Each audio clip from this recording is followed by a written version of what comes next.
All right, so you're thinking about getting more vitamin D.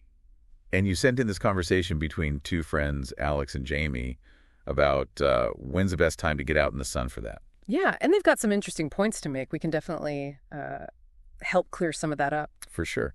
So to quickly summarize, Yeah. it seems like Alex is all about that morning sun. Yeah, totally. Loves going for those morning walks and thinks that morning sunlight feels like pure and gentle, is how they put it. And it really helps with their mood and sleep, too. Plus, they're pretty sure it's the prime time for soaking up all that vitamin D. Well, Alex is definitely right about the mood and sleep boost.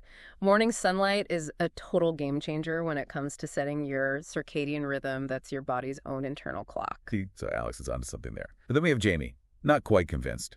Jamie's all about the hard science and insists that midday is when those UVB rays are at their peak strength. And it's UVB rays that are responsible for our skin actually producing vitamin D. Jamie even went on to explain that the angle of the sun in the morning makes it tough for UVB rays to really penetrate the atmosphere and reach us. Makes sense. Yeah, Jamie's got a point there for sure. The science definitely backs that up. When the sun is higher in the sky around midday, UVB rays have a shorter path through the atmosphere, so that means more of them can reach our skin and, start that vitamin D production process.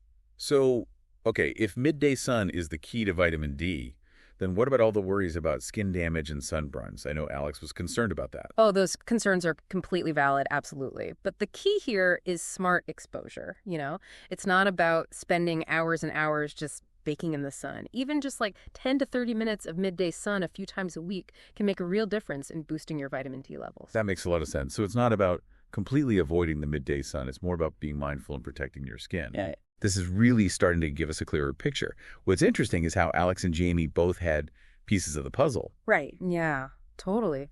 I think what we're seeing is that morning sunlight is great for your overall well-being, mood, sleep, that feeling of a fresh start to the day.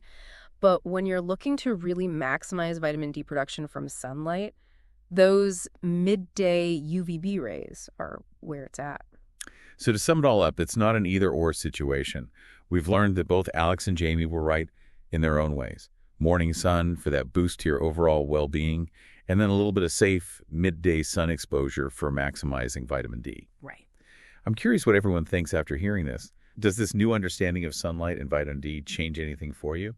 Maybe you'll switch up those morning walks a bit or try adding a short protected midday sun break a few times a week. Right. What do you think? And don't forget, it's always a good idea to look up the recommended sun exposure times for where you live and your specific skin type. Right. There's so much more to learn about this. This is really just the beginning.